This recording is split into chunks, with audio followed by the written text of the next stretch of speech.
welcome to Barnyard Language. We are Katie and Arlene, an Iowa sheep farmer and an Ontario dairy farmer with 6 kids, 2 husbands, and a whole lot of chaos between us.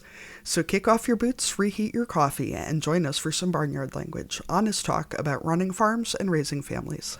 In case your kids haven't already learned all the swears from being in the barn, it might be a good idea to put on some headphones or turn down the volume. While many of our guests are professionals, they aren't your professionals. If you need personalized advice, consult your people. Hello, everybody. Welcome to another episode of the podcast. It's Katie and I here again. It's a new year, and we are the same people. So just don't worry. It's the same chaos as usual. Katie, what is going on in Iowa? What's the news?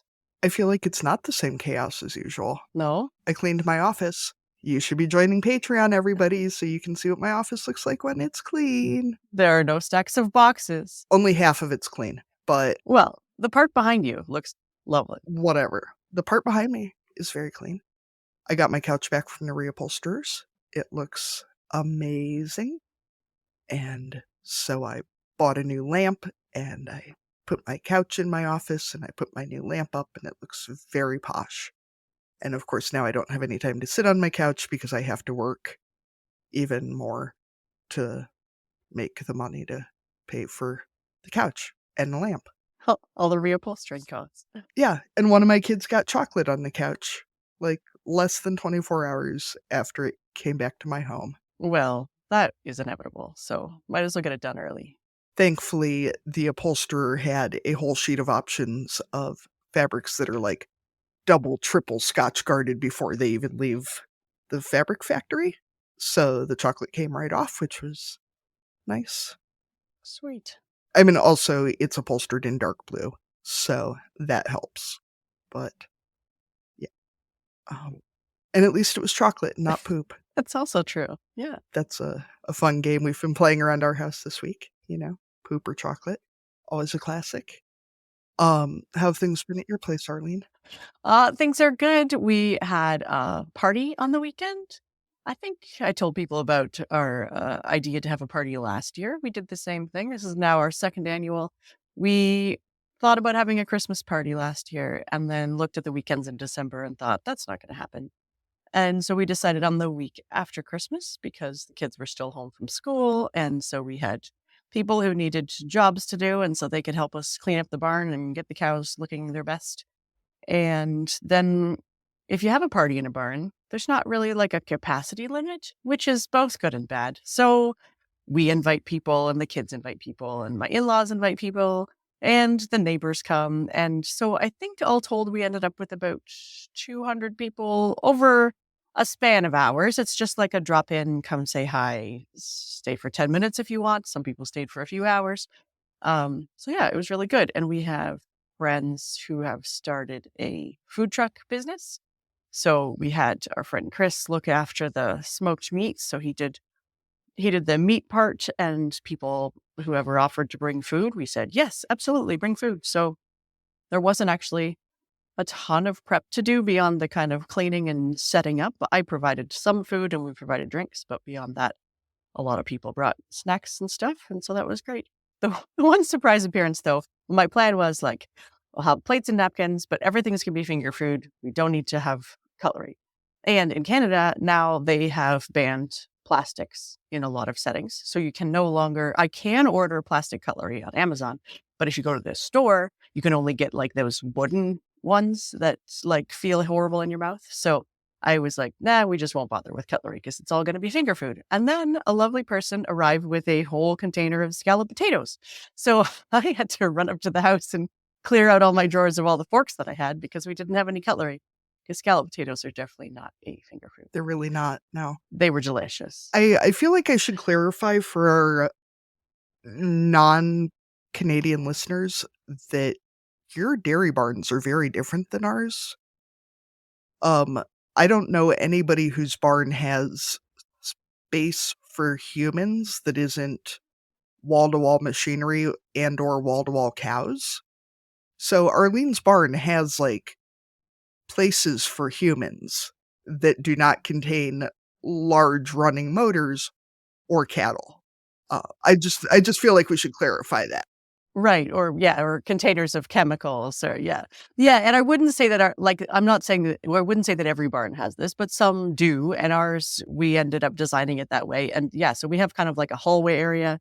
And so we host a lot of 4-H meetings or barn tours, stuff like that. Sometimes our local milk committee might meet there because we have like a small boardroom and table and stuff. So it's kind of a space outside of the house that people can congregate, and it looks into our calf barn because we don't allow people in the calf barn other than the people feeding them. So then if we have a school group or something, then people can still see the calves but not actually have any access to them. So it wasn't just people hanging out like around the cows. We do actually have some spots. Yeah, I feel like everyone I know around here, like our community college has spaces like the barns that I saw in Canada do, but everyone I know who just, like, milks at their home or whatever has, like, you could be in the milk room with the tank and the pump and the washers and everything, or you could be in the parlor with Hmm. with the cows, and those would be your options. Yeah, that's right. So, the idea of hosting a party in that space is very, uh, less appealing than your setup. Yes, it would be logistically more difficult, especially in the wintertime where you're not just hanging out outside too. And our calf barn does have heat in it too, so that's an added bonus. Is the heat that runs into the calf barn is in the floor, and so that hallway space has a bit of heat in it as well because the calves get some heat. So it wasn't that we were in January in a freezing cold space either. So yes, important details if you're going to host a barn party. But it was fun. And today is quiet. We're recording on Monday like we usually try to do. And the 3 children who are at school and live at home are back in school. And my daughter, who's at university, went back last night. So the house currently is very... We, same here, but we have not had measurable snow since, I think, before Thanksgiving, and it is now January, so maybe 6 weeks since we've had any real snow. Um, we're forecast to get 6 to 9 inches of snow tonight, so I think the kids are gonna have a snow day tomorrow, which is a little So they had 1 day of school. yeah, Perfect. which is fine. It was lovely to have them home. They go to daycare, etcetera, but it does mean that for the last, 2.5 weeks, because they go to the same daycare and they go, I think, to the same room at the same daycare, they've been together 24 hours a day, and it's definitely starting to show that everyone is a little Yeah. ready for some space. Ready to spend some time Yeah. apart. Yeah. Yeah. That's fair. All right. Should we introduce our guest for the week? I think we should. Today, we are excited to be talking to Andrew Campbell, who's joining us from my province of Ontario. And Andrew, we start each of our interviews with the same question. So this is your intro to our guests. And we always ask, what are you growing? So that can be crops and livestock and kids, but also businesses and careers and all kinds of other stuff. So Andrew, what are you growing? That's a great question to start off, Arlene, because I think for us, growing is actually what we do every day, or we try to do every day. So we are growing livestock. So we are dairy farmers here in Ontario. Nothing else with a couple of robots and lots of technology kind of invested in over the last couple of years. So both growing livestock and growing the dairy business and investing in it to make sure that it's kind of modern and works well for cows and for people and all that kind of stuff's pretty important. We grow crops. We grow corn, soybeans, wheat, hay for cows. And then, so some of it's for cows and a lot of it's for grain production. I do brother. So we're growing crops, but we're also growing that business as well. We kind of keep taking on a few more acres every year. We grow kids as well. My wife and I, we have a couple of kids, 9 and 11. So they're at that very fun age right now where I'm not as smart as I once was in their eyes. I think we're just Or as funny, I find. that is funny. Well, that's the thing, that it just seems like there's more eye rolling than there used to be. That's one thing growing more eye rolls. It's our growing kids. And then we also actually have a couple of communication businesses that deal with, training and development for people in agriculture, as well as communications things podcasts and videos and marketing strategies and all that kind of stuff. So we love growing all sorts of things around. Yeah, that is a lot of different things. So we usually want to go into a few details for people who are listening. So with 2 robots, I can kind of guess how many cows, but for people who aren't dairy farmers, about how many cows does that mean you're milking? So we actually probably have less than you would think for 2 robots. We're milking, I think the number today, I should have looked on the computer beside me, it'd be just under 60. And so we were, when we moved into this barn 18 months ago, we were milking closer to 70, just because production has increased substantially on the cows. They seem to love this barn. We're kind of milking less and less all the time. So the robots, they have a pretty easy life forever. Yeah, they have some time off. Arlene, I want to point out that when you asked how many he was milking, he turned around to look. I looked at the computer. I was like, Katie looks out her window. Yeah. Arlene always gives me shit about turning around to look to see how many cows we have. I'll look out the window like there's just going to be written down out there. Yeah. I can't even see the cows from this side. actually, here, let me count right now. They're all up eating right in front of me here. I'll count. Well, I think it's a good sign, though, that you're getting the same amount of milk off that many fewer cows. Because less cows is less feed and less vets.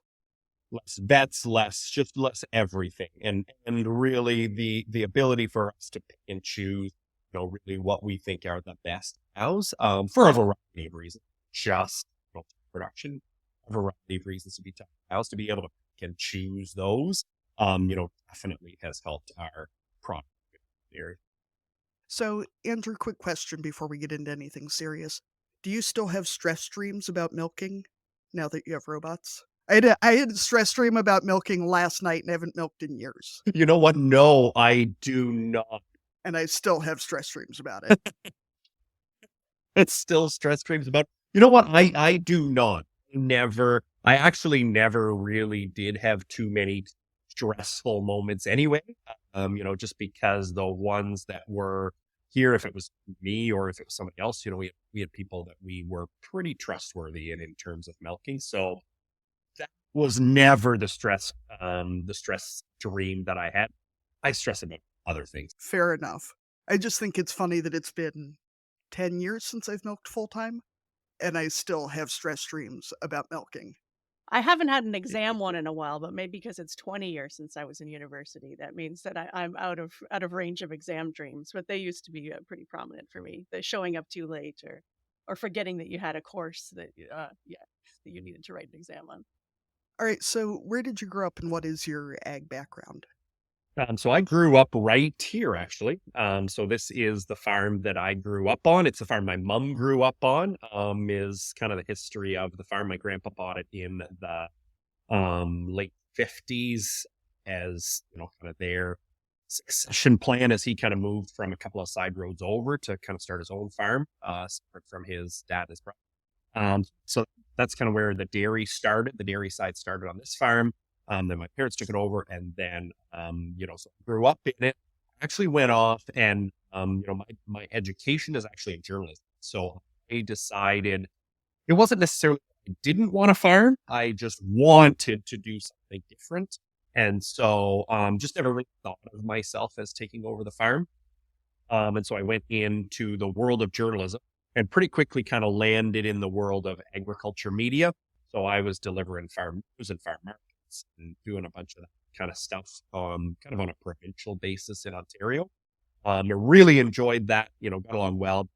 As I was doing that for a few years, you kind of realign priorities and where do you want to be and what do you want to do and where you want kids to grow, what do you want to achieve? And, the farm fit a lot of those boxes in terms of a bunch of running your own business and, the lifestyle of a farm, having your kids grow up here and all those kind of things, that I took for granted as a kid. I pretty quickly recognized that, no, that is something that I like to do. So, yeah, so we came back to the farm. Oh, what'll it be? It was 2010. I think we officially came into the partnership. Oh, is it that long ago? Oh, I'm getting old. 2010, I think we came home or we came into the partnership at that time, right around that, window. And then, we kind of through the fun that is succession planning and business growth and investment and all that kind of stuff. To the point we are today. So how many years were you actually, quote unquote, away, like in terms of being not on the farm actively and then the return? So I was kind of between school and then doing the ag media stuff. I was a good 7 years away, kind of school, and then 5 years working off the farm. And then, but even in there, I kind of had a bridge where it would actually be longer before I was kind of really farming, because once we decided we wanted to farm, we kind of, left that job, moved to the city of London, which is about 30 minutes from here, so that I was at least closer to be able to help, kind of nights and weekends. And then it kind of evolved to, we moved on to one of the farms, but I still commuted back and forth to work in London, to the point where, and that's where our communication company was actually kind of born out of, is that, and I know a lot of people have the conversation about how do you diversify a farm? How do you grow a farm? Particularly when another generation comes home, there's salary sitting there waiting to be handed out to the next person that comes along. And so, for us, we penciled a lot of things in terms of, we had beef cattle at one time, bring beef cattle back into operation, meat, goats, financials on, turkey barn, a whole bunch of different things. But it actually turned, once doing it, I could start its own kind of communications company with the skill set and the network I had, with only the purchase of a laptop and a new phone. And I could all of a sudden kind of start this business. And so that was actually, even though it's not a traditional farm diversification where you add something or add more acres or grow, really that's where it came from, was trying to diversify. So, Andrew, this is actually a really good transition. In the States, it's a very, very small percentage of families that make the income that supports their family from farm operations. And I know in Canada, it is different, which is part of why you're here chatting with us today. How many families are getting at least some part of their income from your operation total? Because I know even in the States, a lot of non-ag folks assume that it is one generation, one couple, maybe a couple little kids on a farm working, not that it's family compound like a lot of us seem to have. Yeah. So ours was, when I was growing up, it was mom and dad, and they never had employees. They'd hire a little bit of work in terms of mailing or stuff like that, a little custom work to help. Generally it was entirely theirs. They did all the work. We did it all entirely. When I came home, it was very, as I said before, there wasn't another income sitting. So it was a case of we had to get kind of creative to do that. And so the communication company kind of held that for, my wife and I at the time. And as we grew a little, actually separated that out, and we started hiring partners, just to be able to, a couple of nights a week, what started out and, one morning on the weekend, just to kind of give that little bit of a break. Because, and this will be the same situation for a lot of other ones that, my mom and dad, like, they didn't take days off. There was no such thing as missing milking. Side of, we'd go on a holiday for 3 days a year, 2 nights, 3 days, somewhere that was drivable from that was our summer holiday, as a whole family anyway. And so it was one of those where, I had decided that wasn't exactly what we wanted. So today it's basically, we run mom and dad, and Jess and I each get, a little bit of income from the farm. It kind of varies depending on which business is performing what. But that's kind of it. And then we do have, another young woman who is at university who helps us full time through the summer. We're a full time employee from May till September, and then part through the year and summer and Christmas break.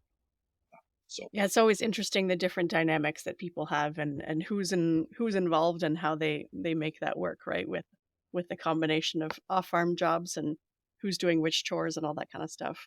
So one of the reasons that we asked you to come on the show is to talk about supply management. So I'm also a Canadian dairy farmer and part of a supply managed sector here in Canada. And Katie and I have lots of chats about quota and how it works and what it means for those of us who have quota here. And she has lots of questions for me usually, and I can usually answer them or I defer some of them to my husband. But we thought it'd be an interesting episode to talk to someone who knows a lot about supply management.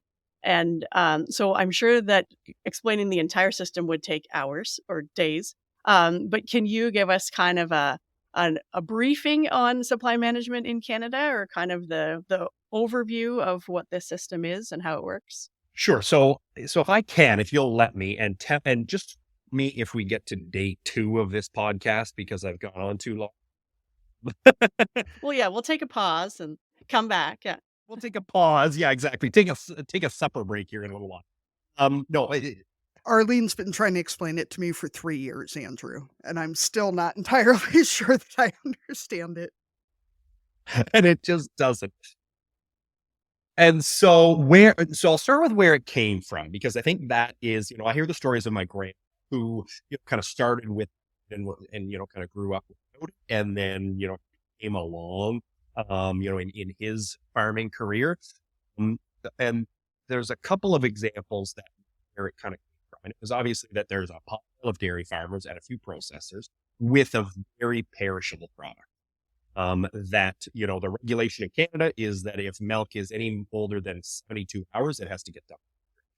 It has to find a home within 3 days of coming, which makes it very unique in terms of, a commodity that is the same no matter where it is. So one of the challenges, a couple of the stories that he has told me over the years was there was one time that, they were milking all jerseys actually when they first started milking cows.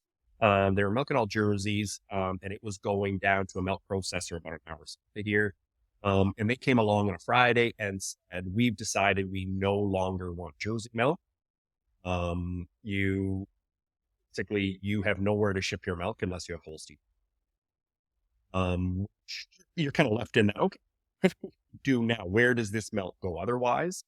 And then they also had a couple of situations where somebody would come in and say, "Oh, we actually don't need your milk after all. We've got enough. Oh, but I guess if you want to, I guess we'll take it for the price," because so you're kind of left with this. Are you better off getting half or nothing? Like there was no real control or power there. And so that's really where it was born out, was how do you give a little bit more power to the many, so that few don't. That's where it was born. And so the way it works, and it's evolved a little bit over the years, but the basis of it is you have quota for butter fat. So for us, we measure in kilograms. For you, Katie, it'd be in pounds. How many pounds, how many kilograms of butter can you ship per, basically is what just the ability to be able to ship that. And so for us, obviously, it's going to fluctuate day to day, but we have kind of this bar that says, okay, we can ship X number of kilograms of butter in a day. And with that, then it goes over the whole month. So basically, for us right now, milk, we're on even days. So we know we have 15 milk pickups in a month, which equals 30 days of quota to be able to in that volume. So then you basically run a spreadsheet every month as basically does that says at the end of the month, I have X number of thousands of kilograms of butter that within supply management. The goal is always to be a little bit under. Profitability wise, you always want to hit as much as possible. So you want to get to as close to 100% of what you are able to ship but it's kind of like the Price is Right, where you can't go over, or it's not great to go over. That's always the goal there. So really what it is you just kind of working around and saying, okay, this many thousands of kilograms of butterfat I need to ship in a month. How many cows does that take? What is the leader, and what's the percentage that from cows to be able to do that? And you just kind of manage through the month to say, okay, this is volume I can produce. If you go over, you just don't get paid. Like that's the thing. So why ship it? And actually, if you go over too much, then you'll actually have a penalty on top of it, like an overshipment penalty. It's not a huge penalty. Why would you produce milk if you're not going to get paid for it, and you actually have to pay to get it? So it just doesn't make sense to do that. And that's really where it comes down to. And then from the board perspective, from the whole Ontario perspective, all of those are then determined to say, okay, we know we have approximately this much milk coming in. Does it meet what processor demand is? Because processors are going to call in, I think it works for the week prior to shipments being sent in. They start booking their orders for what kind of milk they want the next week. Those go through Dairy Farmers of Ontario as the producer organization. They handle all of the logistics in terms of moving the milk. So a milk truck just picks up to my barn every other day. I have no idea where it goes. Generally it goes to the same place just because it makes logistics easy. It doesn't have to, nothing says it has to go to fluid, to yogurt, to anything. It goes into a big pool, and processors come in and buy loads out of that pool. That's ultimately how milk is purchased. Processors pay Dairy Farmers of Ontario for that milk. Dairy Farmers of Ontario pay us as dairy farmers for that milk. So then, does your price fluctuate based on components and cell count and that, or is it pretty set? So it fluctuates some. So the way it works is and it'll be the same for you, Katie. Stop me if it's not quite the same, because some of this is what I think is happening too. But you've got obviously classes of milk. You've got class 1, 2, 3, 4, 5. In those numbers are class 4 A, B, C type thing. So a whole bunch of different classes. Certain classes have certain set prices. So it's in which case for fluid milk, if it's going into 2%, there is a on that line item. That line does not fluctuate, except for pricing changes happen, which typically once a year, for everybody. So in a couple of those classes, it's that where the price is locked. A couple of the other classes are not. They go off different things. Sometimes it's, world pricing. Sometimes it's, commodity pricing. Sometimes there's variability for several of the other classes. Makes that part of the price. So in a month, you've got, kind of say maybe half your volume is more at a fixed price and half of it is at a fluctuating price.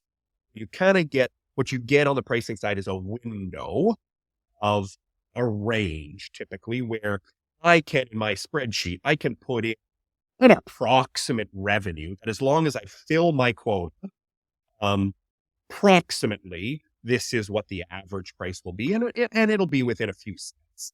But it's not necessarily one where it's clearly knowing exactly what the price is. It's going to fluctuate. The dollar is another one, just where the dollar sits, change.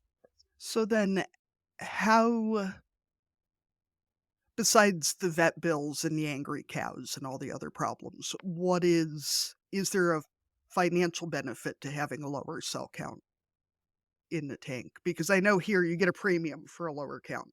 Yeah. So generally what happens is, no, the way ours works is that you are grading everybody, and everybody gets a premium price.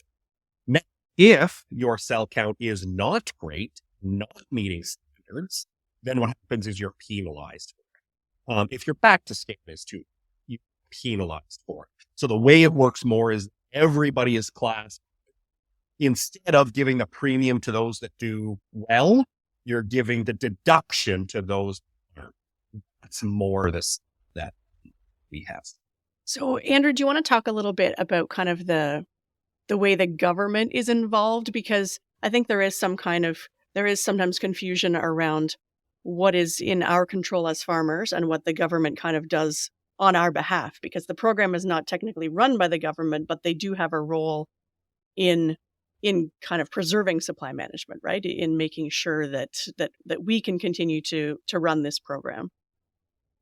Because the government's biggest role is they set the regulation. Right? They have the authority to say certain elements of this can actually, in terms of, okay, out of the whole market, 20% of it, or it's come up towards about 20% of the market is going to be imports.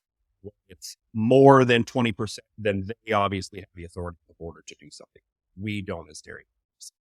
And so there's a whole bunch of regulations like that. Biggest elements that the government sits in on are they have the Canadian Dairy Commission, which is a government body. They handle things. It'll be similar for UK in terms of like butter and cheese stocks, putting them into storage when you have that, ups and downs of the market. They handle. The Canadian Dairy Commission handles pricing. There are pricing formulas. How we determine what the price of milk is ties directly back to what the cost of production numbers are. So there are cost of production analysis are done annually. That's here's what it costs to produce milk based on what the cost is, then translate back into the pricing formula to say here's what the price needs to be to meet the either increase or decrease in what it actually costs to produce. And so they have a role in, and then the rest, the regulations in terms of, quality milk and all those types of things, technically, they're the ones that write the regulations. In Canada, pretty much everywhere, they hand that authority over to the dairy farms, to the dairy farmers of Ontario, dairy farmers of Manitoba, everywhere across the country.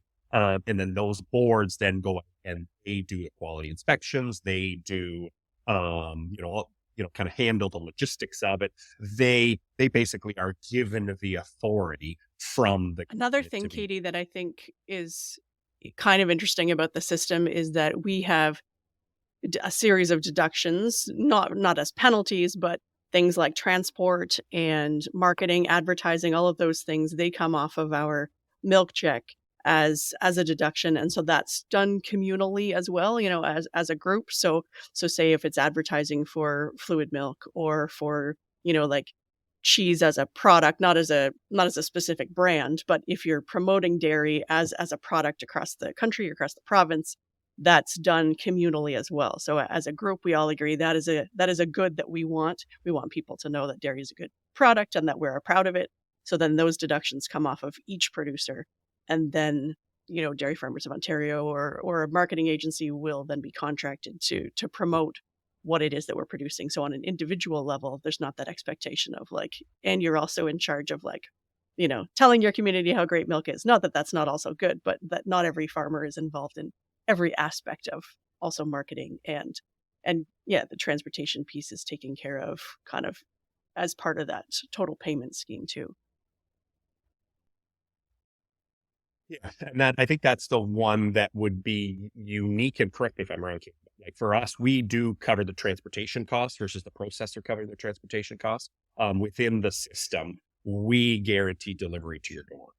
Is basically what cost is associated with it. And then, as Arlene mentioned, in terms of marketing, similar to a checkup, we kind of research and all different things like that. So there's a couple of extra deductions in terms of that maybe processors in other places would be covering, but just particularly because it's, kind of this pooled product and it gives us the flexibility to say, okay, we can move milk and move loads and do all that kind of stuff, to try to make it as efficient as possible, getting to the plant that need it. So I feel like there's a difference as well, just from things that Arlene's mentioned about if you get several meters of snow or and I'm sure it depends on whether it's an act of God, or if it's somebody put hot milk in the tank. Um, what is there any protection for farmers as far as not getting a paycheck at all? Because here, to the best of my knowledge, you dump that milk, tough titties, you know, no money for you. It's a great discussion. So this is actually one of those policy things that is being discussed because and this is going to be a conversation about Ontario, because that's kind of the policy world that I live more in than other places. But in the past, say, you get those few meters of snow. What has happened in the past is there are areas that are very much more prone to snow than others. So they'll actually typically, instead of having 48 hours worth of milk storage, like I they'll have 72 hours, just so they can build their buffer in to get that milk truck. But if it's a very small area in the past, they haven't necessarily been compensated for if that snowstorm's a 4 or 5 day snowstorm and they can't get in. But what we've seen is in larger situations, we had big flooding in British Columbia, 2 years ago now, where milk just couldn't.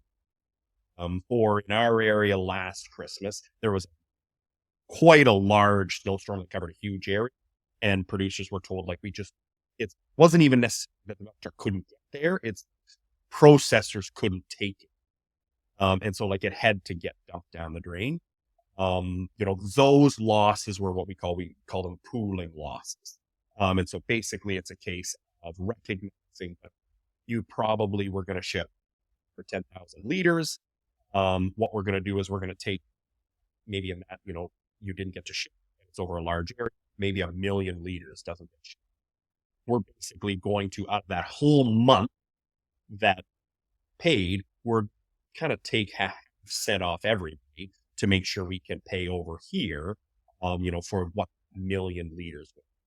And because there hasn't necessarily been the consistency to say, okay, in this situation, we'll pool the losses, and in this situation, we don't. Those conversations right now are happening to see what is a more consistent way to do this. Generally, like in those real ones, COVID was another one where, we were up in milk, for not a real long period of time. But again, like we're talking, cows don't. So it doesn't have to happen for a very long time for milk to go down the drain. Those losses were all poop.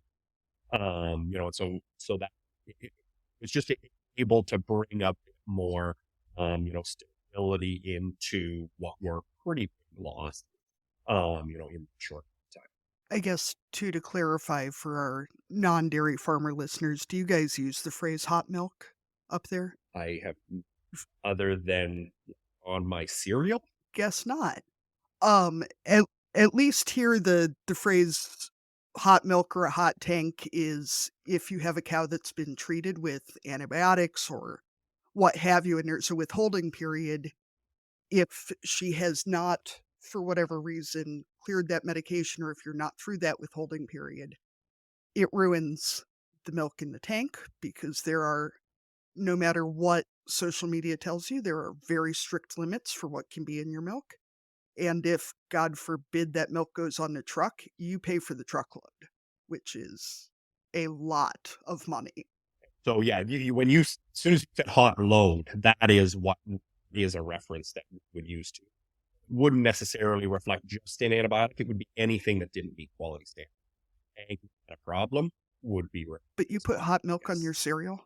We're going to circle back to this, Arlene, because no, I wouldn't at all. Like, that's what I was questioning. I was like, I hope I don't have to, because weird damn Canadian thing. I don't know. Curling and poutine and hot milk on their cereal. But yeah, Katie, so things like that, where if it was equipment failure, accident, accidental milking, those kinds of things, those wouldn't be pooled. They would not be. Yeah, that's 100%. If it's your fault, it's the exact same. That if you put, if that antibiotic treated cow gets in and that tank has to be dumped, you absolutely get paid for it, or you pay for that load. You do not pay for that milk. It's a big enough claim that usually insurance claim pay for that. Yeah, it's a lot of money for our non-dairy farmer friends. Yes, yeah.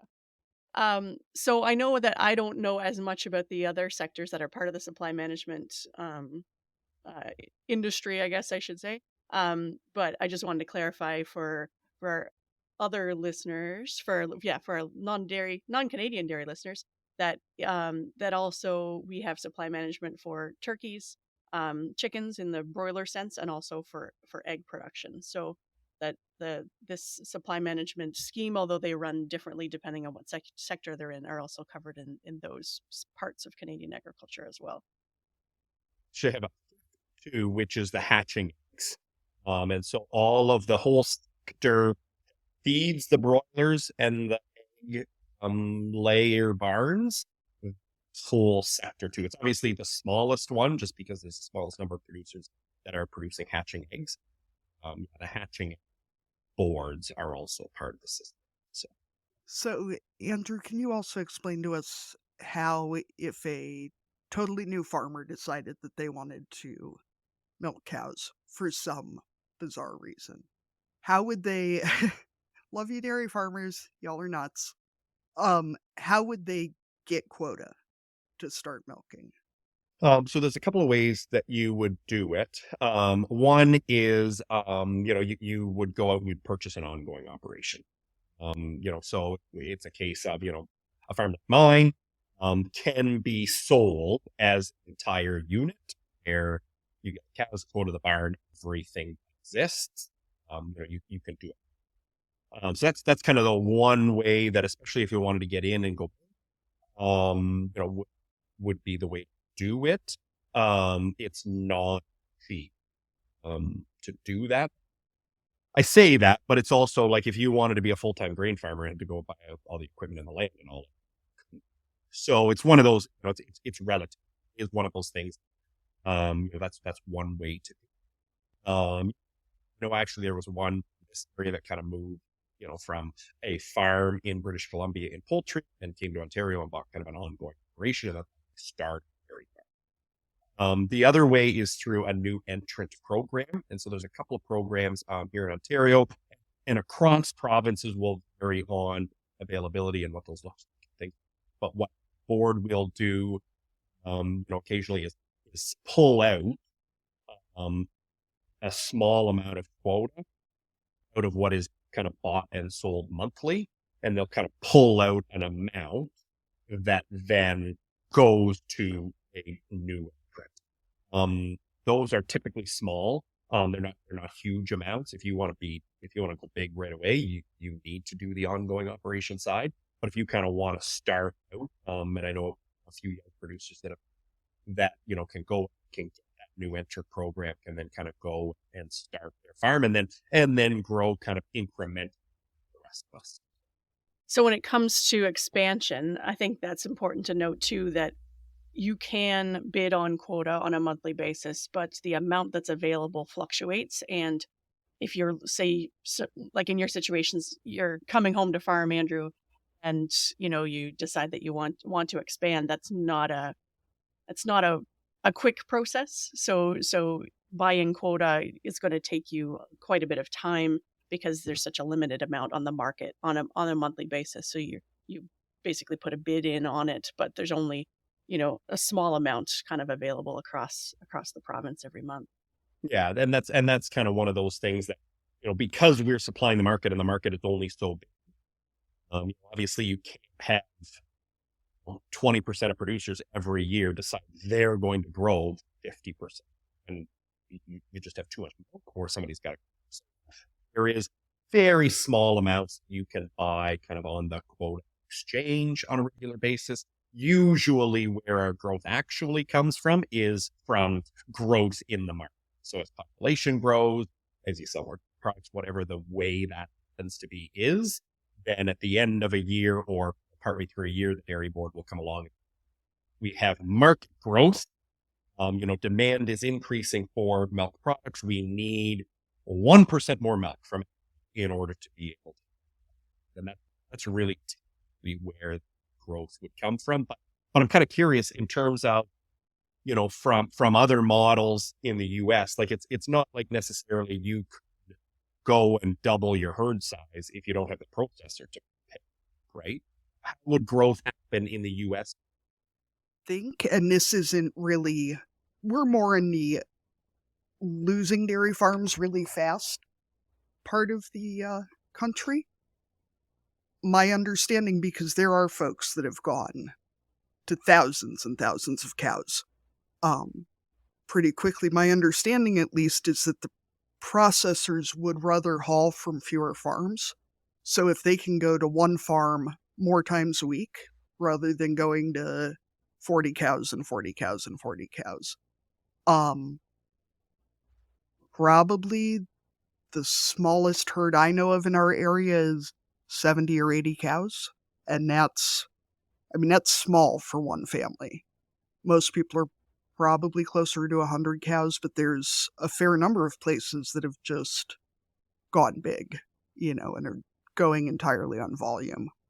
It's not a great solution, but In this case of like is those ones that are expanding, to be really large, is that a conversation that before they do that, they ensure the processor's there? Do they do it in hopes that there'll be a home for their milk? Like how would that process look like? If I come home to a farm of 70 cows and say this isn't enough, we need to be 150. Like, talk to me. Do I just hope?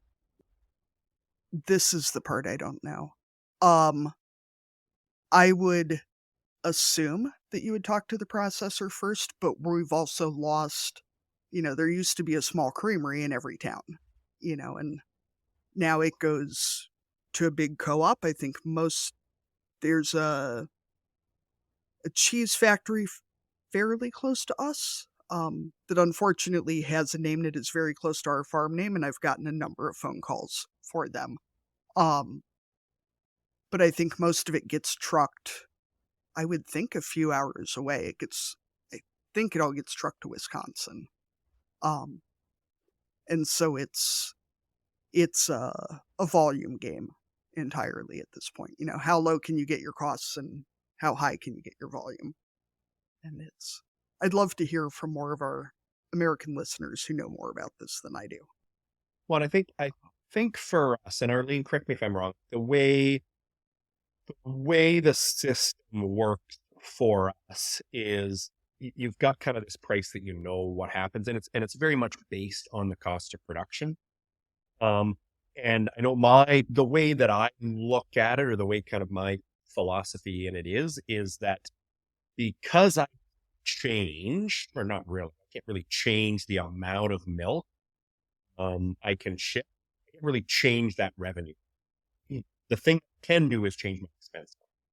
So if I want to increase profitability, the thing I need to focus on very much is driving expenses down. And making sure that I am doing this as efficiently as possible. And I think it must be happening kind of across the board, because what we do see in some of those cost of production numbers is things like labor costs actually dropping somewhat in some of the cost of production formula numbers, just because with new technology and robots and things like that, people just don't have the same line item of labor they had at one time. And so I think it is one of those cases. The thing that we can control more than anything is, what does it cost for us to be able to produce that milk? Because we're not forward contracting, we're not doing any of those types of things. So that's the thing that for us, we focus in.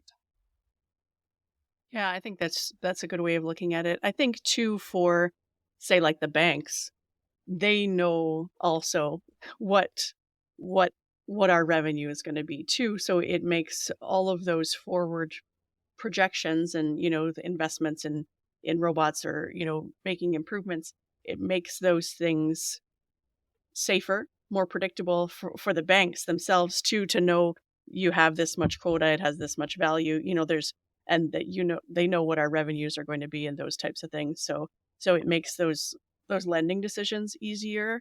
And I think that's one area where we have that advantage in terms of being able to borrow money, because we're not seen as much of a risk as, say, a non-supply managed sector, because they know that there's a guarantee that we're going to at least bring in that much money, and we have an asset that has value too, right? That the quota itself has value. Yeah, you're right. Because when I make my 5-year projections on revenue, I'm pretty confident in terms of that milk sale number. It's a very tight range in terms of what the number looks like in 3 to 5 years from now. Grain number or cattle sale number or anything like that, that's a very wide range number that certainly if I was a banker, I'd be looking, what's the lowest possible number it can be? And are they able to service that? Whereas, yeah, the dairy one is, you can take that lowest possible number, but still within a much tighter.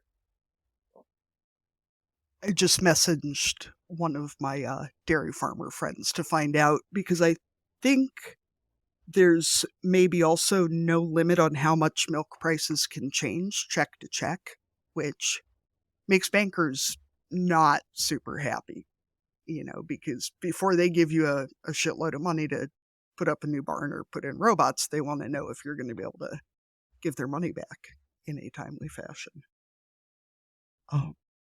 So, do Canadians get as grumpy as Americans do about being told what to do, or have you guys already been so indoctrinated into community and societal care and having health insurance, not bitter at all, that it's just seen as kind of, this is the way it is? Or how is it? What's your finger on the pulse of the Canadian dairy industry as a whole? How's that? Correct me if I'm wrong, Arlene. You can tell me if I don't have this right. I think you'd be hard pressed to find a dairy farmer that doesn't support management. You don't like being told what to do. You're wrong. We don't love when standards change or new regulations come in or all those types of things. Principle of it, the idea that, we can work together, to be able to, kind of sell milk a bit more leverage than we would otherwise than independently. I know a few big farmers that are very much in favor of it too. They wouldn't, want to double their herd size and go, in a different direction. I think it's kind of a combination of that. Like it's, we're going to complain about maybe some of the parameters we're in, but the overall idea of it, we're very much in favor of. Yeah, I would agree with that. And I think in a sense, because we are running the system that we're part of, I mean, every dairy producer has a say in it. That does kind of put the onus on us to make it work, and also complain and speak up when things aren't going the way that you want them to. But because every quota holder does have a voice in the system, and we get to run the system ourselves with the support of the government regulations and tariffs and things that keep out foreign imports. That's kind of the key, right? Is that they are letting us fill the needs of the country by keeping, let's say it, mostly American milk out of our country, so that we don't have to compete. I mean, I don't like that word necessarily, but literally we're not fighting each other, because we're all producing milk for the country, but we don't have to fight for the bottom line against people who are producing milk a lot cheaper than we can for lots of different reasons, right? Geography, our labor costs are a lot different than a lot of American farmers. Like, there are a lot of ways that we're not on a level playing field, and the government also sees domestic production as a priority. So because they see that farmers that produce food within the country are a priority, they protect us, but we have to run the system and make it work. So yeah, I mean, there's definitely people who don't like it, but I mean, a lot of American farmers are being told what they can produce by their processor. So it's just someone else who's telling you how much you can produce instead of the system, right? My dairy farmer friend Sarah here says that she's not aware of any limit to how much milk prices can change check to check, and that the co-ops, which would be the processors, have also been adding extra charges and increasing charges over the past few years. And you just kind of take what you can get because there's fewer and fewer processors and they've got more and more control over what happens. And the other thing we're seeing is a lot of the bigger processors, a lot of the bigger bottlers are starting to own their own cows. So it's a vertical integration. So Walmart is buying dairy farms because they can just own the whole thing instead of dealing with farmers, which is totally understandable from their perspective, but it's not great for everybody else. Yeah. Do they, though, think they can do it cheaper than farmers? Because the question I would ask is, there's a lot of farm families that are, it's in our blood, and we're okay taking that loss because we hope next year will be better. And we kind of keep doing that year over year. I can't imagine Walmart loves taking a loss. Like, do they really think maybe in times when the price is high, they can probably take advantage and ensure that profitability. But when prices are low, there are farm families that will take loss. That they can do more efficiently than a farm. I would imagine that they're getting enough scale that they might be able to do it more profitably. And I would guess that any losses offset some sort of income tax. That if they lose money there, they're just using it for their own purposes. So, God knows. Anyway, let's move on to something more fun. Let's talk about kids. Yay! Oh, wait, no, we've got lots more questions about farms. Never mind. Yeah, I was actually going to get into the communication side of stuff before we talk about kids. I mean, we'll get to the kids too. We are a parenting podcast. But one of the things I was wondering about is I know you do a lot of communications work. Obviously, you have a business in that. What is I was just curious about the difference of when you're communicating with farmers versus communicating about farmers to the public. How does your approach kind of differ with the different audiences? I think the biggest thing for me, because I'm a big believer in actually, before you go out and communicate anything, you really have to figure out who you're talking to in the first place, because you can't.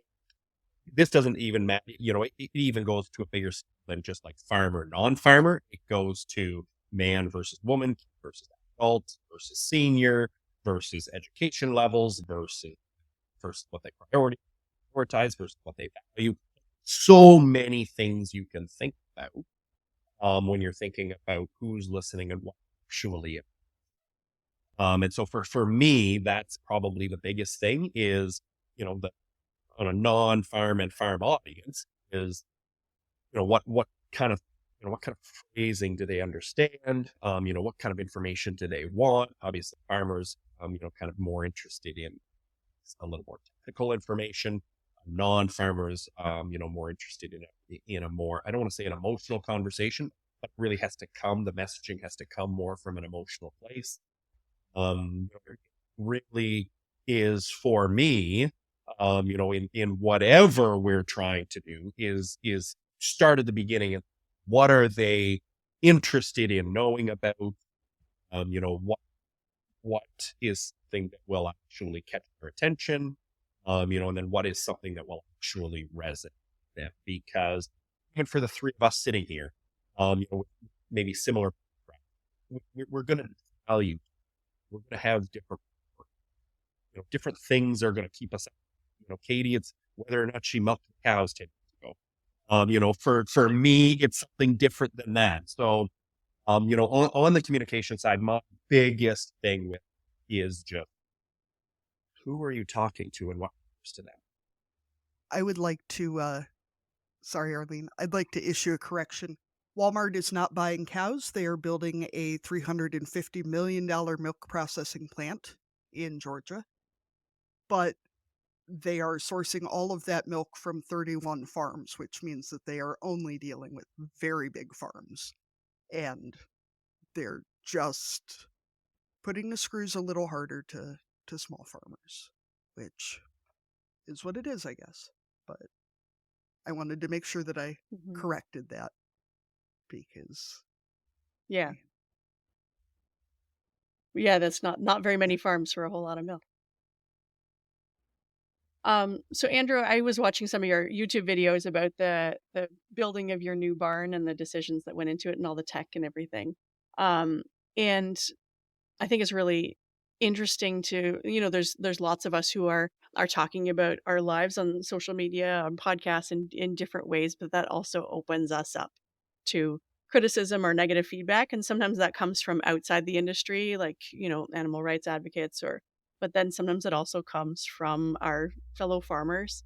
So how do you deal with that when it comes to those kinds of interactions, both public facing and, on the inside, like when you have those negative interactions, how do you deal with them?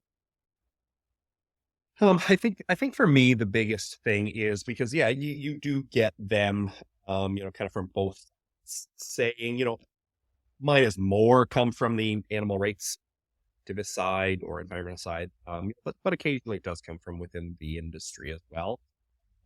Criticism that way, and for me, I've kind of taken more the approach, and this goes for really any conversation you could have about what you eat and what you choose and all that kind of stuff. Is at the end of the day, we're not all going to farm the exact same way. We're going to make different decisions in what we do for different reasons. And so for me, in the things that I'm doing and the things I'm doing here, I'm not saying in any way that this is the best way you can do it. And if you're not doing it this way, you're an idiot. Um, really what I believe, even, let alone what, a lot more of it is the reason we do it this way is because of Y, Z. And I think coming at it from that approach, has I think lessened some of that criticism to say, because honestly, I do. Like when we're making decisions, those YouTube videos, about how we were kind of building the farm, I tried to walk through a lot of those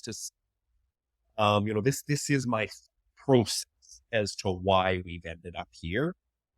And so I think when you kind of come at it from, a little bit more of a personal or vulnerable space and not saying that I am right and you are wrong, I think goes a lot further in kind of bringing those conversations to light.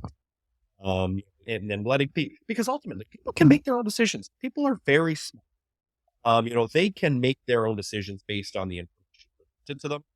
I'm going to present the information that I have and why we do it to choose these things and all of those processes. And then you can take it or leave it. I do not care if you think robots are a great way to milk cows. I think they're a great way to milk cows because of this. If you think something different, awesome. Fits better with what you want to do. It's the exact same thing in terms of food companies. If you don't love to, consume dairy for whatever reason, guess what? It doesn't mean that I hate you or that I think you're an idiot. You just have come up with a different point of view than I have based on what's important to you. I'm happy to discuss with you why I think it fits into, my life and kids' life and all of that type of thing. If you come up with a different conclusion, awesome. That's great. We can agree that at the end of the day, we're just really doing what we think is best for ourselves and our families. Yeah, we say a lot of the same things about parenting too, right? That there's no one way to do this, and everybody's got to do what works in their house and for their kids and for themselves and with the skills that they have. So yeah, farming, parenting, all those kinds of things, we can all do it differently and agree that that's okay. So, Andrew, I'm wondering how we as producers can be more proactively vulnerable and educational to the general consuming public, um, rather than it's so easy to to be sort of surprised by people's responses to things we do and to end up being very defensive about it, because a lot of the groups that say very negative things about what we do, especially as animal agriculture, um, this is their job. They have the free time to do it. They don't have cows to milk. They don't have sheep to feed, whatever. They just have time to edit things to look possibly worse than they are. And there are absolutely people who should not be raising animals. That's absolutely true. But then I see videos of things like um a hip lift being used on a cow, and it looks horrible if you don't know why it's being done. Um so how can we tell our side of these things? Of explaining why a hip lift is used, why hoof trimming is done, whatever, that might look horrible to people who don't understand why it's being done or how it's being done, or whatever the rest of it is. I think animal agriculture comes with a lot more emotion than crops do, just because corn is not cute generally. I mean, people can argue about a lot of stuff about crops too, but it doesn't have the same emotional impact that cute animals do. Well, I think really you said it in terms of just having those conversations in terms of why you're actually doing. My view is that if I'm doing practice, I really can't explain well as to why I'm doing it and why it's helpful in some way, whether that's in animal care, whether that's in, employee, safety, whether it's in whatever the reason. If I don't have a good reason for it, I don't think I should, to be quick. I should have a good reason that maybe not every person agrees with necessarily.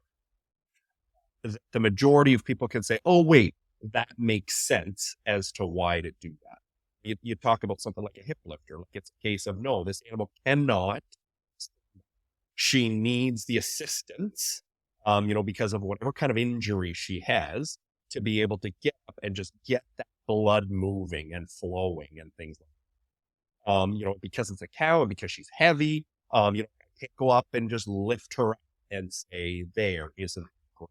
Heck, I can barely do it with a calf anymore. It's one of those situations of, okay, the reason I'm going to do this is so I can lift her, we can get the blood flowing, we can kind of stand and kind of, hold her. That's where a couple of people are going to be around to make sure she doesn't fall right away. We're going to give her a bit of time to just kind of walk around, and then we're going to make sure she's kind of comfortable laying down. And we're going to do that a couple of times, because the alternative is on a cow that never, ever gets up is that's an end of life decision. So really is a case we're trying to help her along the way in something. Does everybody agree with that? Maybe not. Does it necessarily look great? Not necessarily, but I've had friends and, family that are in the healthcare field, kind of talk about the same thing. There are certain things, in a hospital that completely out of context don't look good. They really kind of sit back and say, man, I hope this doesn't end up on social media, because it really looks bad out of context. In the grand scheme of things, it's the same thing. Like, we have to get this person up moving. We have to move. We have to do whatever it takes to be able to say, okay, we tried our best with the ultimate goal of caring for this being, so that they can, live another day and improve their health and all that things. So it really goes back to, your original question is just having a reason and having that, why do you do it, and being okay explaining. Well, and I think too, it can be so easy to get defensive about the implication that we don't care about our animals and that we're just doing things for the fun of trying to pick a cow up or, whatever else. And I don't expect to know everything about my customers' jobs. And it is easy to forget that people hear antibiotics in feed and have no idea of the range that that might cover, or whatever other processes we're using, that can mean a lot of different things, and they can be done for very different reasons. Well, and I think when it comes to kind of that defensive side is that I do I get annoyed if I find margarine in my brother's fridge. Like, what you grow up on, dude? Like, put the butter. Like it's very easy to get very defensive on that. And one thing I've tried to work on actually does go a long way having these conversations is going back to the thing we talked about a few minutes ago in terms of recognizing that everybody gets to make their own decision. And we are never, ever going to sell to 100% of the population. Ever.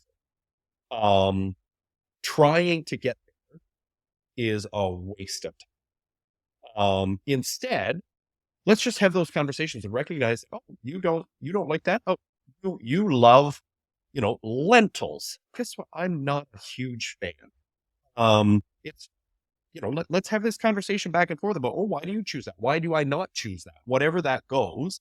And then at the end of the day, say, oh, that was a great conversation to just learn from somebody else about what they value, what they think is important, why they make their own decisions. And I just love those types of conversations in terms of just what makes a person think and do and make their own decisions. And so it's becoming much easier for me to be less defensive, because I have found if I get defensive and if I argue, they're going to shut down and they're not going to have this conversation. If I treat them as I don't want to be treated, not accusing them, not being defensive, not being anything like that, then we can actually have a really good conversation. Hopefully it opens up to them that if they have more questions, they've got somebody that they can come to have a conversation. At the very least, I've learned something from them. Here's a person that these are the things that are important to them, and can having that conversation lead me to better conversations down the road, because, I've kind of learned as I go. I'm going to move us kind of into our some of our parenting related questions. And one conversation that Katie and I often have with women specifically is about the isolation and the, that difficult transition period in becoming a parent. And so I was curious about what it was like your kids are older now. You said they're 9 and 11, but if you go back to what the early days and months of parenthood were like for you as a dad, what are your kind of memories of that time, and both the difficulties and the parts of becoming a new parent? It's funny when you look back at some of those days, how much you forget and the little things you remember. It's kind of funny that way. I do remember one of the memories I do have is our daughter's the oldest, she's 11 now. I remember coming home from the hospital, tough, birth.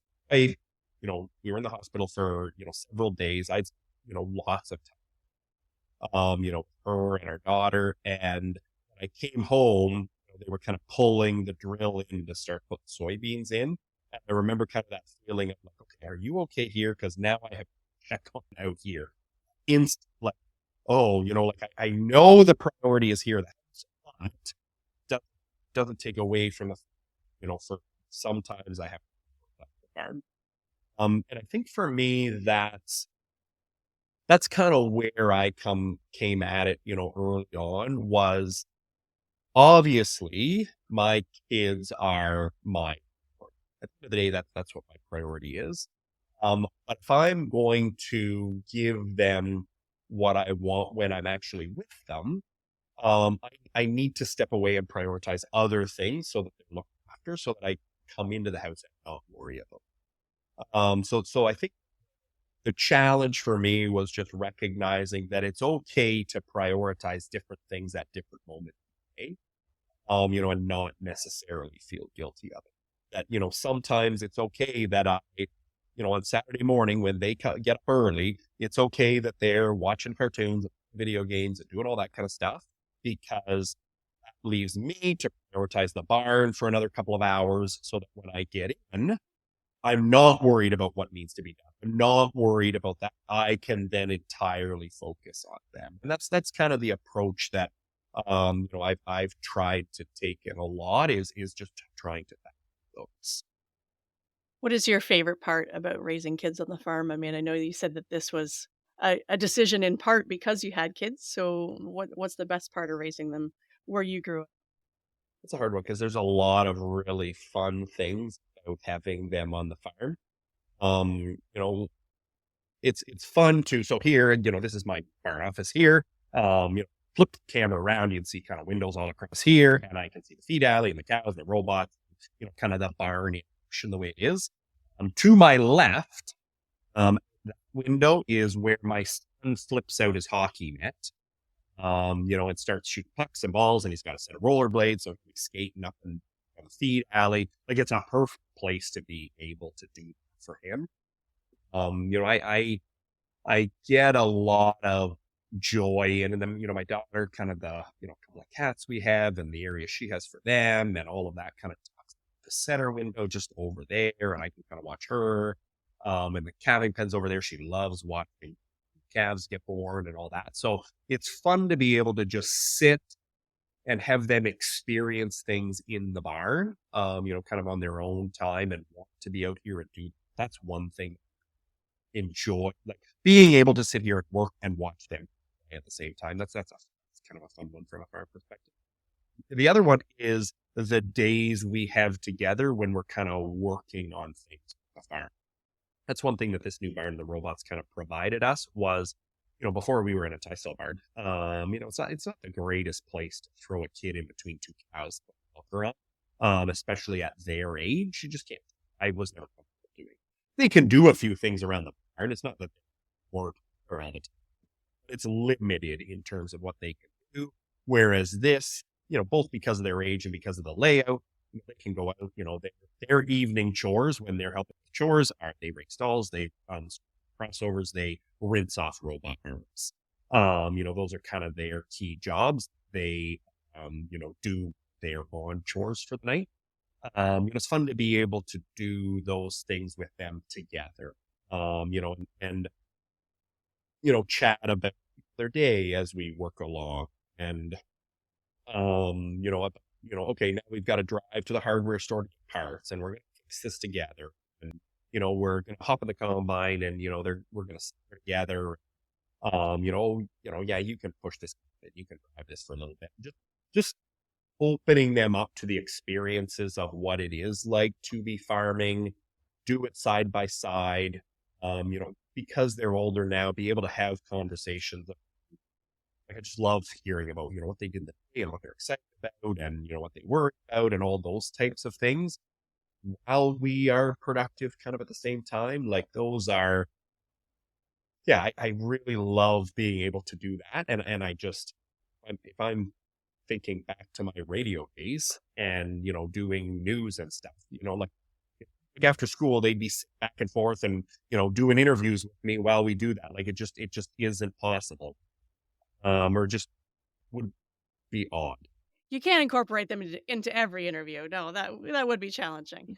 You can't incorporate them into everything. No, exactly. Whereas this is, and even being able to, one of the things that, now that my daughter's 11, the little things like she helps me do bookwork, a little bit, okay, can you, sort the receipts? Okay, you've got to enter this number here. You've got to do things like that. Like, I'm a big believer in, I'm happy teaching them how to, drive a skid steer and rake stalls and do that. They better also know look at budget, and see what, things cost and things like that.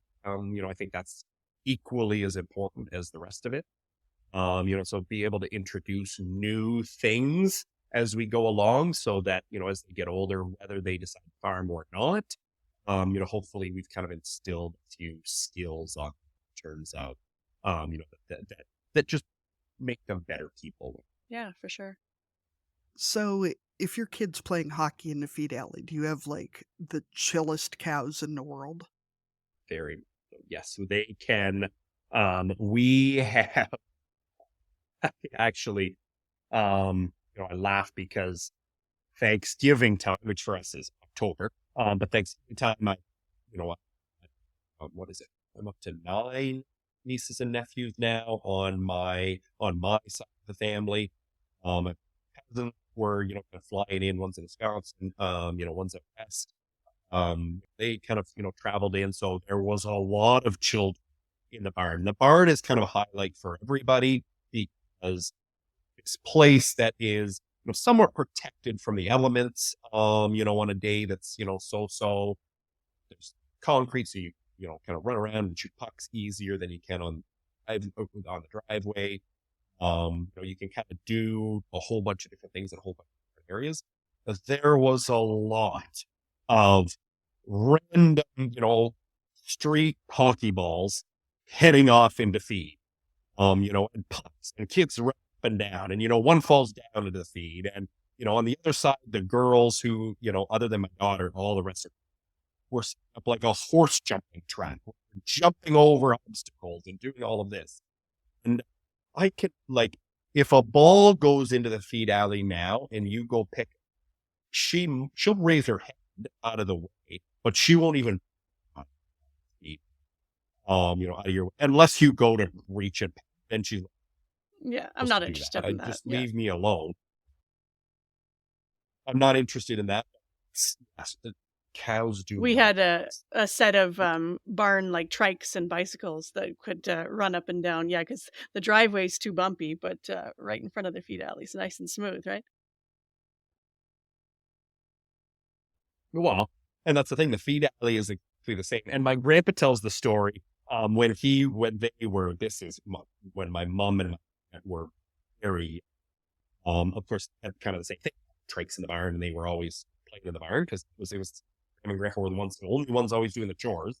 So the girls were kind of there. And when they're younger, then it's just playing around. They went to go buy a couple of cows from another farm who was quite a bit, much older, who didn't have kids, who didn't have any of that. And the girls ran into the barn. And of course, it's barn. What do you do? What's the first thing a kid does when they go in the barn? They run from one end to the other. Grandpa said he was worried that those stalls were all going to be ripped out because that action of those two girls running up the alley, which they've done in their barn 100 times a week. Every cow jumped, backed off, bawled, they couldn't. Once they're used to it, they're pretty good. But if they are not used to it, they do not love children. Yes.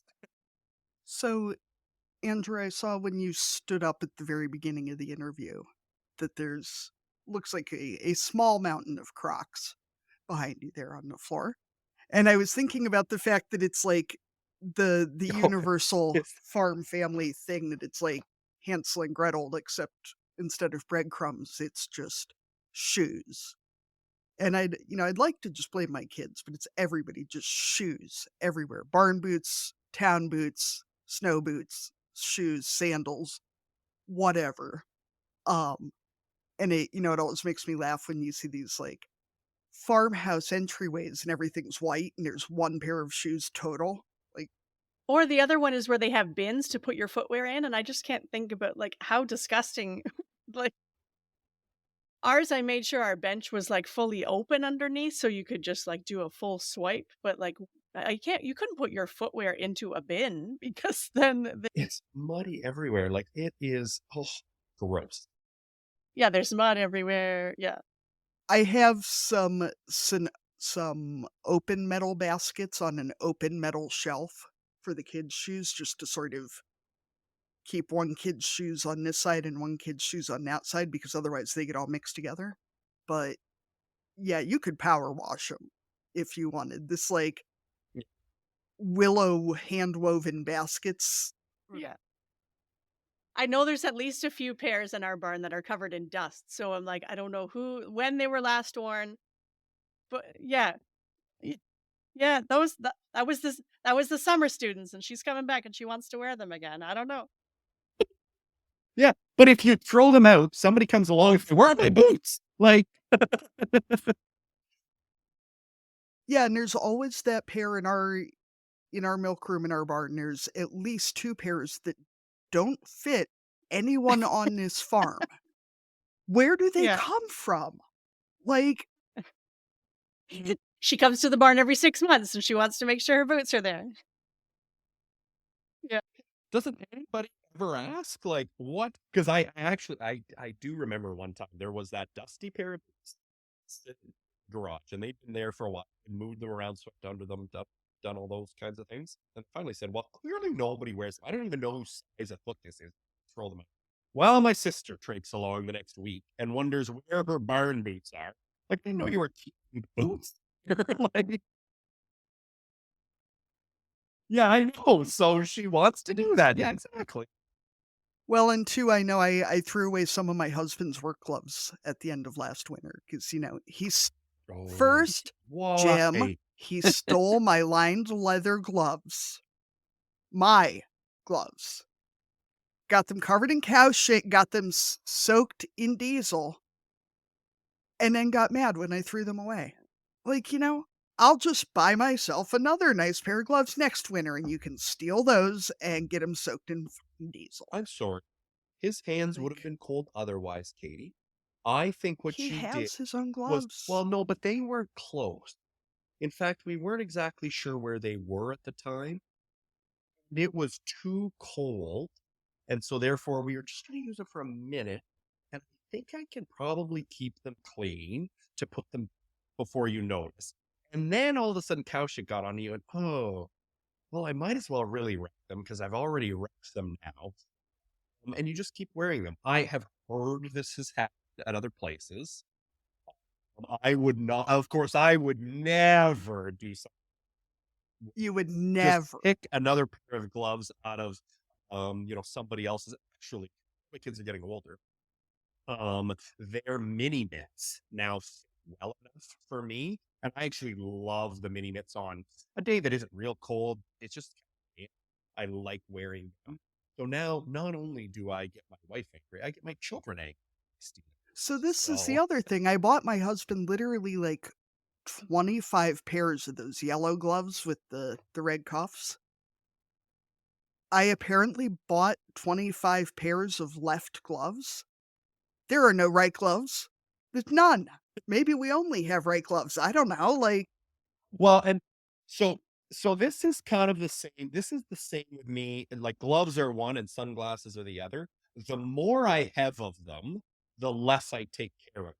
Because you're like, oh, I'm not even going to bother to look. Go get another pair because they're on the shelf. And the last pair is the one that lasts the longest because I know, oh, I better go get those because I don't have any others anywhere else. So that's kind of they have a similar. all right. Well, now that we know approximately what your biggest parenting struggle is, and it's barn boots and left gloves. Arlene, this is your question, isn't it?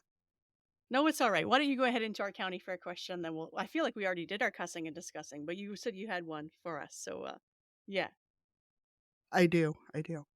Um, so we ask all of our guests, if you were going to dominate a category at the county fair, what would it be? And you can make up a category if you'd like.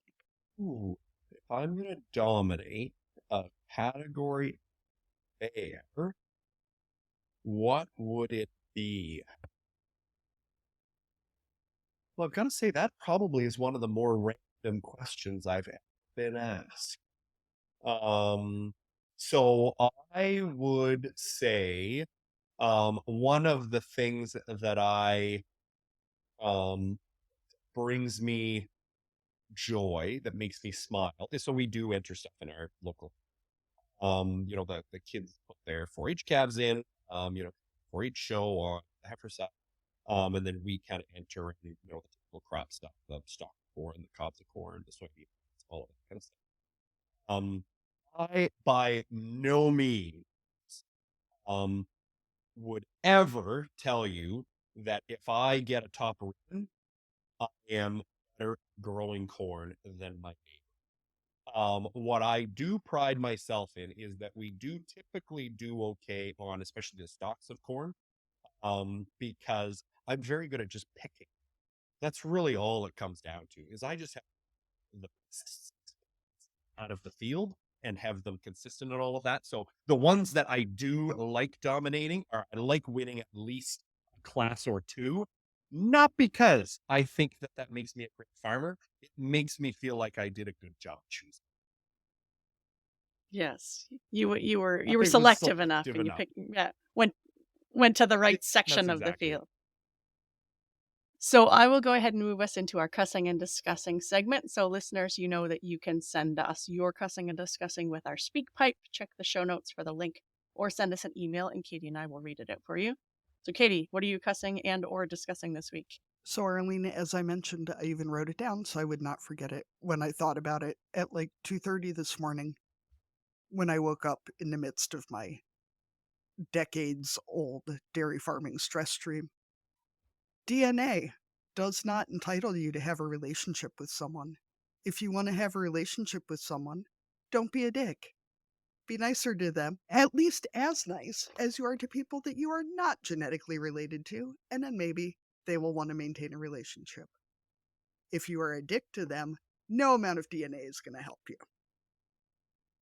That's what I had to say this week. Got it. I feel like there's a story, but I'm not going to ask. There is, but that's just a whole Maybe you don't want to. Yeah, no. you're not going to talk about it on the podcast. That's okay. I'll send you a message later. Andrew, do you have anything that you want to cuss and discuss this week? The thing that I would, cuss to discuss is actually my own inability to ever complete a to-do list. It's really one of those. I filled out my, to-do list. I kind of do it once a week, and most of the time, all I do is I write the things from last onto this week's to-do list, and I sit there and think to myself, like, why don't I just do these things?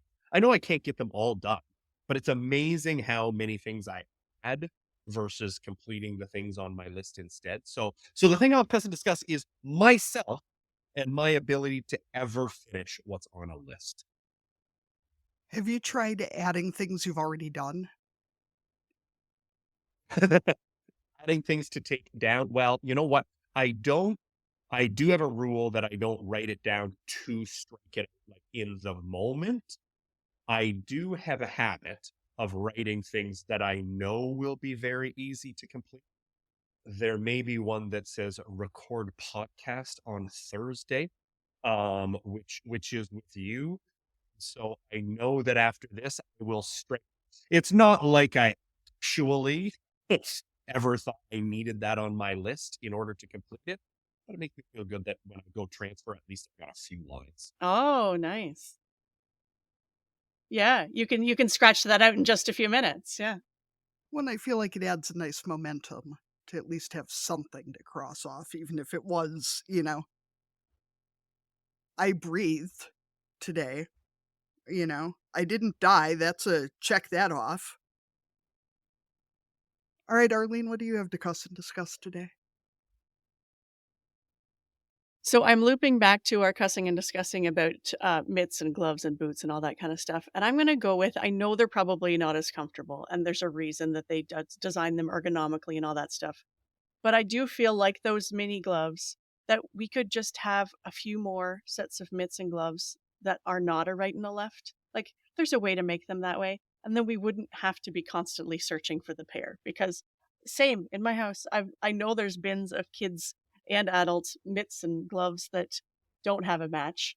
Or as soon as I throw them out, I will find the other hand. But I'll have forgotten that that was the one that I actually threw out. And then so I will hold on to that. Because, I mean, the same happens with socks. Like, there's a pile up there with no matches. But at least if the mitts and the gloves didn't have a right and a left, we could buy a few pairs and not have to worry about matching them to anything. That's my I feel thing like for someday today. we'll find out that we're all on some sort of like farm Truman show, punked situation where people are just like stealing all the left gloves from one house and stealing all the right gloves from one house. And somewhere all these things are. The glove manufacturers are out to get us. Yeah.